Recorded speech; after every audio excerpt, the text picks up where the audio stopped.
ಇದೊಂದು ಪಕ್ಕಾ ಪ್ಲಾನ್ಡ್ ಚಿನ್ನದ ಕಳ್ಳತನದ ಸ್ಟೋರಿ. ಬೆಂಗಳೂರಿನ ಹಲಸೂರು ಗೇಟ್ ಪೊಲೀಸರು ಈ ಪ್ರಕರಣವನ್ನ ಕ್ರ್ಯಾಕ್ ಮಾಡಿದ್ದಾರೆ. ಇಷ್ಟಕ್ಕೂ ತನಿಖೆ ಹೇಗಿತ್ತು, ಆ ಕಳ್ಳರ ಇತಿಹಾಸವಾದರೂ ಏನು, ಅವರು ಚಿನ್ನದ ಕಳ್ಳತನಕ್ಕೆ ಮಾಡಿದಂತಹ ಪ್ಲಾನ್ ಹೇಗಿತ್ತು, ಒಂದು ಡಿಫ್ರೆಂಟ್ ಕ್ರೈಮ್ ಸ್ಟೋರಿಯನ್ನ ಹೇಳ್ತೀನಿ. ಅದಕ್ಕೂ ಮುನ್ನ ನೀವಿನ್ನು ಚಾನಲ್ ಅನ್ನ ಸಬ್ಸ್ಕ್ರೈಬ್ ಮಾಡಿಲ್ಲ ಅಂದ್ರೆ ದಯವಿಟ್ಟು ಸಬ್ಸ್ಕ್ರೈಬ್ ಮಾಡ್ಕೊಳ್ಳಿ.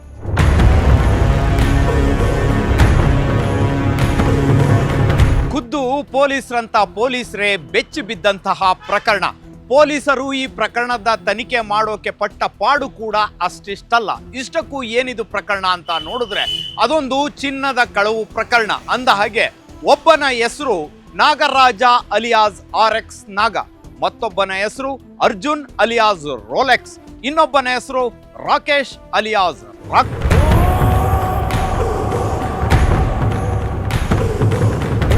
ಅಂದ ಹಾಗೆ RX ನಾಗ, ರೋಲೆಕ್ಸ್ ಹಾಗೂ ರಾಕ್ ಈ ಮೂವರು ಕೂಡ ಒಂದಲ್ಲ ಒಂದು ಕ್ರೈಮ್ಗಳಲ್ಲಿ ಭಾಗವಹಿಸಿದಂಥವ್ರು. ಅದರಲ್ಲೂ ನಾಗರಾಜ ಅಲಿಯಾಸ್ RX ನಾಗ ಶ್ರೀರಾಂಪುರ ಪೊಲೀಸ್ ಠಾಣೆಯಲ್ಲಿ ರೌಡಿ ಶೀಟರ್.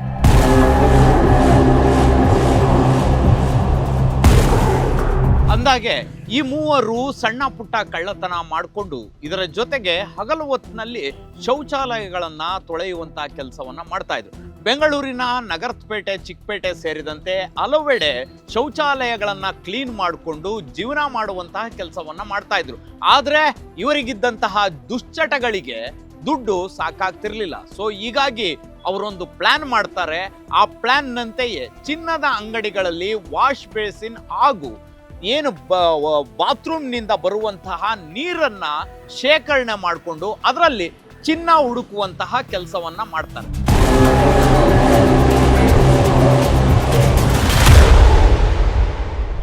ಎಸ್, ಬೆಂಗಳೂರಿನ ನಗರಪೇಟೆ ಸುತ್ತಮುತ್ತ ಇರುವಂತಹ ಒಡವೆ ಅಂಗಡಿಗಳಲ್ಲಿ ಬರುವಂತಹ ಏನು ವಾಶ್ರೂಮಿನ ನೀರಿರಬಹುದು, ಹಾಗೆಯೇ ಬಚ್ಚಲು ಮನೆಯ ನೀರಿರಬಹುದು, ಹಾಗೆಯೇ ಏನು ಸಿಂಕ್ನಿಂದ ಬರುವಂತಹ ನೀರಿನಲ್ಲಿ ಚಿನ್ನದ ಕಣಗಳನ್ನ ಹುಡುಕುವಂತ ಕೆಲಸ ಮಾಡ್ತಾರೆ. ಆ ನೀರನ್ನ ಶೇಖರಣೆ ಮಾಡಿಕೊಂಡು ಅದನ್ನ ಫಿಲ್ಟರ್ ಮಾಡಿ ಸಣ್ಣ ಪುಟ್ಟ ಚಿನ್ನವನ್ನ ಮಾರಾಟ ಮಾಡಿಕೊಂಡು ಜೀವನ ಮಾಡ್ತಾ ಇದ್ರು.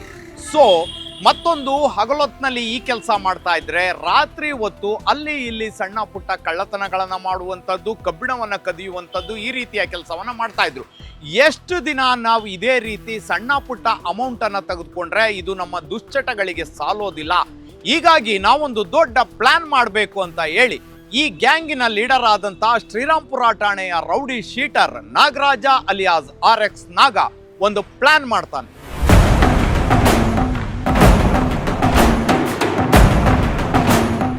RX ನಾಗ, ರೋಲೆಕ್ಸ್ ಹಾಗೂ ರಾಕಿ ಈ ಮೂರು ಜನ ಕೂತ್ಕೊಂಡು ಮೇ 4ನೇ ತಾರೀಕು ಒಂದು ಎಣ್ಣೆ ಪಾರ್ಟಿಯನ್ನ ಮಾಡ್ತಾರೆ. ಆ ಎಣ್ಣೆ ಪಾರ್ಟಿಯೊಳಗೆ ಚರ್ಚೆಯನ್ನ ನಡೆಸ್ತಾ ನಾವು ಹೊಡಿತೀವಿ, ದೊಡ್ಡ ಆನೆಯನ್ನೇ ಹೊಡಿಬೇಕು ಅಂತ ಪ್ಲಾನ್ ಮಾಡ್ತಾರೆ. ಅದಕ್ಕಾಗಿ ಇವರು ಆಯ್ಕೆ ಮಾಡಿಕೊಂಡಿದ್ದು ಜ್ಯುವೆಲ್ಲರಿ ಅಂಗಡಿ ಕಳ್ಳತನ. ಅವತ್ತು ಮೇ 5ನೇ ತಾರೀಕು ರಾತ್ರಿ ಮಧ್ಯರಾತ್ರಿ 11:30 ಸಮಯ. ಈ ಸಮಯದಲ್ಲಿ ಅವರು ಟಾರ್ಗೆಟ್ ಮಾಡಿದ್ದು ಬೆಂಗಳೂರಿನ ನಗರಪೇಟೆಯ ಆರುಮ್ ಜ್ಯುವೆಲರ್ಸ್ ಅನ್ನುವಂತಹ ಅಂಗಡಿಯನ್ನ. ಇಷ್ಟು ದಿನ ಸಣ್ಣ ಪುಟ್ಟ ಕಳ್ಳತನ ಮಾಡಿಕೊಂಡು ಜೀವನ ಮಾಡ್ತಿದ್ದಂತ ಮೂರು ಜನ ದೊಡ್ಡ ಬೇಟೆಗೆ ಸಜ್ಜಾಗಿದ್ರು. ಆದ್ರೆ ಆ ರಾತ್ರಿ ಇವರು ಟಾರ್ಗೆಟ್ ಮಾಡಿದಂತಹ ಆರುಮ್ ಜ್ಯುವೆಲರ್ಸ್ ಸುಮಾರು 10:30ವರೆಗೂ ತೆರೆದೇ ಇತ್ತು. ನಂತರ ಅವರೆಲ್ಲ ಬಾಗ್ಲಾಕೊಂಡು ಹೋದ್ಮೇಲೆ 11:30 ಸುಮಾರಿಗೆ ಇವರು ಆ ಒಡವೆ ಅಂಗಡಿ ಕಳ್ಳತನವನ್ನ ಮಾಡ್ಲಿಕ್ಕೆ ಟ್ರೈ ಮಾಡ್ತಾರೆ. ಇದಕ್ಕೆ ಪ್ರಮುಖವಾದಂತ ಕಾರಣ ಏನಪ್ಪಾ ಅಂದ್ರೆ ಇಷ್ಟು ದಿನ ಕೇವಲ ವಾಶ್ ಬೇಸಿನ್ನಲ್ಲಿ, ಸಿಂಕ್ನಲ್ಲಿ, ಜ್ಯುವೆಲರಿ ಅಂಗಡಿಯ ಚರಂಡಿ ನೀರಿನಲ್ಲಿ ಬರ್ತಾ ಇದ್ದಂತಹ ಸಣ್ಣ ಸಣ್ಣ ಚಿನ್ನದ ಕಣಗಳನ್ನ ಮಾರ್ಕೊಂಡಿದ್ದಂತಹ ಶೌಚಾಲಯ ಕ್ಲೀನರ್ಸ್ ಅದೇ ಶೌಚಾಲಯದ ಆರುಮ್ ಜ್ಯುವೆಲರ್ಸ್ ನ ಶೌಚಾಲಯದ ಕಿಟಕಿ ಮೂಲಕ ಒಳಗೆ ಎಂಟ್ರಿ ಆಗೋಕೆ ಸಜ್ಜಾಗ್ತಾರೆ.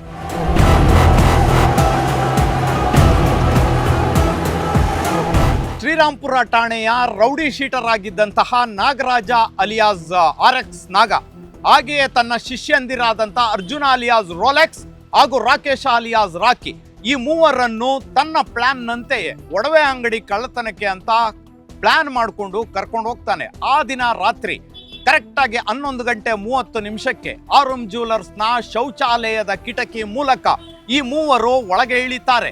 ಅಲ್ಲಿ ಇದ್ದಂಥದ್ದು, ಇವರಿಗೆ ಕಂಡಂತಹದ್ದು, ಸಿಕ್ಕಂತಹದ್ದ ಚಿನ್ನದ ಮೊತ್ತ ಎಷ್ಟು? ಶೌಚಾಲಯಗಳನ್ನ ಕ್ಲೀನ್ ಮಾಡ್ತಿದ್ದಂತ ಈ ಮೂವರು ಶೌಚಾಲಯದ ಕಿಟಕಿ ಮೂಲಕ ಜ್ಯುವೆಲರಿ ಅಂಗಡಿ ಒಳಗೆ ಎಂಟ್ರಿ ಕೊಡ್ತಾರೆ. ಆ ಜ್ಯುವೆಲರಿ ಅಂಗಡಿ ಒಳಗೆ ಸುಮಾರು 12 ಲಕ್ಷ ಮೌಲ್ಯದ 84 ಗ್ರಾಂ ಚಿನ್ನದ ಗಟ್ಟಿಯನ್ನೇ ಕದಿತಾರೆ. ನಂತರ ಅದೇ ಶೌಚಾಲಯದ ಕಿಟಕಿ ಮೂಲಕ ಹೊರಗಡೆ ಬರ್ತಾರೆ. ಅಲ್ಲಿಂದ ನಗರಪೇಟೆಯಿಂದ ನೇರವಾಗಿ ಅವರು ಬಂದಿದ್ದು ಶ್ರೀರಾಂಪುರಕ್ಕೆ. ಶ್ರೀರಾಂಪುರದಿಂದ ಬಂದು ಆ ರಾತ್ರಿಯೇ ಅವರು ಅಲ್ಲಿಂದ ಎಸ್ಕೇಪ್ ಆಗ್ತಾರೆ.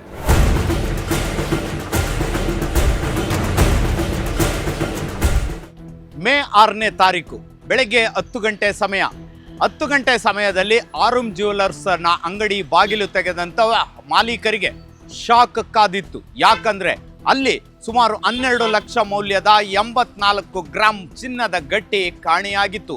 ಹೀಗಾಗಿ ತಕ್ಷಣ ಅವರು ಅಲ್ಸೂರ್ ಗೇಟ್ ಪೊಲೀಸರಿಗೆ ಫೋನ್ ಅನ್ನ ಮಾಡ್ತಾರೆ. ಸ್ಪಾಟಿಗೆ ಬಂದಿತ್ತು ಅಲ್ಸೂರ್ ಗೇಟ್ ಪೊಲೀಸ್ ಟೀಮ್.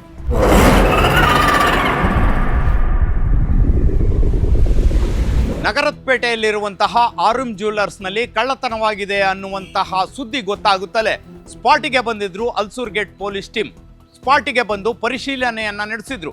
ಯಾವ ಆಂಗಲ್ನಲ್ಲಿ ಕಳ್ಳರು ಎಂಟ್ರಿ ಕೊಟ್ಟಿರ್ಬೋದು, ಇದು ಅಲ್ಲೇ ಗೊತ್ತಿದ್ದಂಥವ್ರೆ ಪರಿಚಿತರೇ ಮಾಡಿರುವಂತಹ ಕೃತ್ಯವ ಅಥವಾ ಯಾರಾದರೂ ಹೊಸ ಕಳ್ಳರು ಇಲ್ಲಿಗೆ ಎಂಟ್ರಿ ಕೊಟ್ಟಿದ್ದಾರಾ ಅಂತ. ಅಷ್ಟೇ ಅಲ್ಲ, ಪ್ರಮುಖವಾಗಿ ಆ ರಸ್ತೆಯಲ್ಲಿ ಇರ್ತಕ್ಕಂಥ CCTVಯನ್ನ ಪರಿಶೀಲನೆ ಮಾಡ್ತಾರೆ.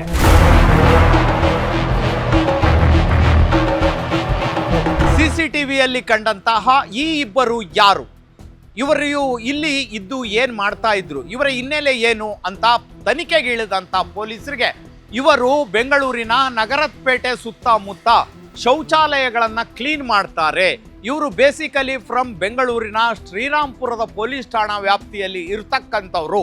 ಈ ಇಬ್ಬರನ್ನ ಬಂಧಿಸಿದ್ರೆ ಪ್ರಕರಣಕ್ಕೆ ಏನಾದರೂ ಸುಳಿವು ಸಿಗಬಹುದು ಅನ್ನುವ ನಿಟ್ಟಿನಲ್ಲಿ ಆ ರಾತ್ರಿ ಯಾಕೆ ಓಡಾಡ್ತಿದ್ರು ಅಂತ ಅವರ ಬೇಟೆಗೆ ಇಳಿಯುವಂತ ಅಲ್ಸೂರ್ ಗೇಟ್ ಪೊಲೀಸರು ಮೊದಲಿಗೆ ಅರ್ಜುನ್ ಅಲಿಯಾಸ್ ರೋಲೆಕ್ಸ್ ಹಾಗೂ ರಾಕೇಶ್ ಅಲಿಯಾಸ್ ರಾಕಿಯನ್ನ ಬಂಧಿಸ್ತಾರೆ. ಇವರಿಬ್ಬರನ್ನ ಬಂಧಿಸಿ ವಿಚಾರಣೆಗೆ ಒಳಪಡಿಸ್ತಾರೆ. ಅವರನ್ನ ವಿಚಾರಣೆಗೆ ಒಳಪಡಿಸುತ್ತಲೇ ಶ್ರೀರಾಂಪುರದ ರೌಡಿ ಶೀಟರ್ ಆದಂತಹ ನಾಗರಾಜ ಅಲಿಯಾಸ್ RX ನಾಗನ ಹೆಸರು ಕೇಳಿಬರುತ್ತೆ. ಸೊ ಮೂವರನ್ನು ವಶಕ್ಕೆ ಪಡೆಯುವಂತ ಪೊಲೀಸರು ತನಿಖೆಯನ್ನ ಚುರುಕುಗೊಳಿಸ್ತಾರೆ.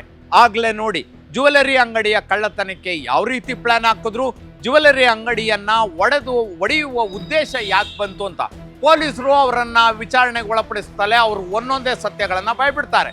ಸರ್, ನಾವು ಇಷ್ಟು ದಿನ ಸಣ್ಣ ಪುಟ್ಟ ಕಳ್ತನ ಮಾಡ್ಕೊಂಡು ಜೀವನ ಮಾಡ್ತಾ ಇದ್ವಿ. ಅಷ್ಟೇ ಅಲ್ಲ, ಏನು ಜ್ಯುವೆಲರಿ ಅಂಗಡಿಯಲ್ಲಿ ಬರುವಂತ ವಾಶ್ ಬೇಸಿನ ನೀರಿರ್ಬೋದು, ಹಾಗೆಯೇ ಬಾತ್ರೂಮಿನ ನೀರಿರ್ಬೋದು, ಈ ನೀರಿನಲ್ಲಿ ನಮಗೆ ಚಿನ್ನದ ಕಣಗಳು ಸಿಗ್ತಾ ಇತ್ತು.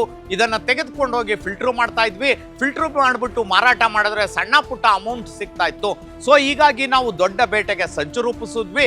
ಅದರಂತೆ ಆರುಮ್ ಜ್ಯುವೆಲರ್ಸ್ ಅನ್ನ ಹೊಡಿಬೇಕು. ಬಿಕಾಸ್ ಯಾಕೆ ಪ್ರಮುಖವಾಗಿ ಈ ಜ್ಯುವೆಲರಿಯನ್ನೇ ಆಯ್ಕೆ ಮಾಡ್ಕೊಂಡ್ರಿ ಅಂತ ಕೇಳಿದ್ದಕ್ಕೆ, ಇದು 5ನೇ ಮಹಡಿಯಲ್ಲಿದೆ ಸರ್. ಅಷ್ಟಾಗಿ ನಾವು ನಡೆಸುವಂತಹ ಕೃತ್ಯಕ್ಕೆ ಶಬ್ದವಾಗ್ಲಿ ಏನು ಬರೋದಿಲ್ಲ. ಸೊ ಹೀಗಾಗಿ ಇದನ್ನ ಹೊಡಿಬೇಕು ಅಂತ ಪ್ಲಾನ್ ಮಾಡ್ಕೊಂಡ್ವಿ. ಹಾಗೆ ಶೌಚಾಲಯದ ಕಿಟಕಿ ಮೂಲಕ ನಾವು ಇಳಿದು ಅಲ್ಲಿದ್ದಂತಹ ಸುಮಾರು 12 ಲಕ್ಷ ಮೌಲ್ಯದ 84 ಗ್ರಾಂ ಚಿನ್ನವನ್ನ ಕದ್ವಿ. ಸೊ ಈ ಕದ್ದ ನಂತರ ಇದನ್ನ ಮಾರಾಟ ಮಾಡೋದು ಹೇಗೆ ಅನ್ನುವಂತಹ ನಿಟ್ಟಿನಲ್ಲಿ ಪ್ಲಾನ್ ಮಾಡಿದ್ವಿ. ಯಾರು ಕೂಡ ನೇರವಾಗಿ ಚಿನ್ನದ ಗಟ್ಟಿಯನ್ನ ಖರೀದಿಸೋಕೆ ಮುಂದಾಗೋದಿಲ್ಲ. ಅದರಲ್ಲೂ ಕೂಡ ನಾವು ಅದನ್ನ ಖರೀದಿ ಮಾಡೋರು ಬೇಕಾಗಿತ್ತು ಅನ್ನುವಂತ ನಿಟ್ಟಿನಲ್ಲಿ ನಾವು ಅದನ್ನ ಹಾಗೆ ಇಟ್ಟಿದ್ವಿ. ಮಾರ್ಲಿಕ್ಕೆ ಇನ್ನೂ ಆಗಿರ್ಲಿಲ್ಲ ಅನ್ನುವಂಥ. ಎಸ್, ಇಲ್ಲಿ ಕಳ್ಳತನ ನಡೆದಿದ್ದು ಸತ್ಯ, ಕಳ್ಳರ ಕೈಗೆ ಚಿನ್ನ ಸಿಕ್ಕಿದ್ದು ಕೂಡ ಸತ್ಯ. ಆದ್ರೆ ಅದನ್ನ ಅನುಭವಿಸ್ಲಿಕ್ಕೆ ಅವ್ರ ಕೈಲಿ ಆಗ್ಲಿಲ್ಲ. ಯಾಕೆ ಅಂತಂದ್ರೆ ಇವ್ರು ಎಲ್ಲೇ ಚಿನ್ನ ತೆಗೆದುಕೊಂಡು ಹೋದ್ರು ಕೂಡ ಅಷ್ಟು ಸಲೀಸಾಗಿ ಮಾರಾಟ ಮಾಡೋಕೆ ಸಾಧ್ಯವಾಗೋದಿಲ್ಲ. ಇವ್ರ ಕೈಗೆ ಎಲ್ಲಿಂದ ಬಂತು?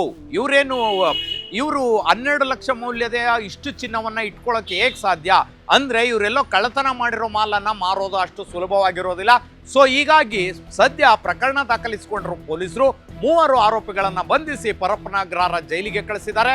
ಇನ್ನು ವಶಪಡಿಸಿಕೊಂಡಿರುವ ಚಿನ್ನವನ್ನ ಕೋರ್ಟ್ ಮುಖಾಂತರವೇ ವಾಪಸ್ ಪಡಿಬೇಕಾಗಿರೋದ್ರಿಂದ ಪ್ರಕರಣದ ತನಿಖೆಯನ್ನ ನಡೆಸಿ ನ್ಯಾಯಾಲಯಕ್ಕೆ ದೋಷಾರೋಪ ಪಟ್ಟಿಯನ್ನ ಸಲ್ಲಿಸುವಂತ ಅಲ್ಸೂರ್ ಗೇಟ್ ಪೊಲೀಸರಿದ್ದಾರೆ. ನಿಜಕ್ಕೂ ಈ 3 ಕಳ್ಳರನ್ನ CCTV ಫೂಟೇಜ್ 1ರ ಸಹಾಯದಿಂದ ತಂತ್ರಜ್ಞಾನವನ್ನ ಬಳಸಿಕೊಂಡು ಭೇದಿಸಿದ ಅಲ್ಸೂರ್ ಗೇಟ್ ಪೊಲೀಸರಿಗೊಂದು ಹ್ಯಾಟ್ಸ್ ಆಫ್ ಅಂತ ಹೇಳ್ತಾ ಈ ಸ್ಟೋರಿಯನ್ನ ಮುಗಿಸ್ತಾ ಇದ್ದೀನಿ. ಇಂತಹ ಕ್ರೈಮ್ ಅಪ್ಡೇಟ್ಸ್ಗಾಗಿ ನೋಡ್ತಾ ಇರಿ ಸುಮನ್ ಟಿವಿ ಕನ್ನಡ.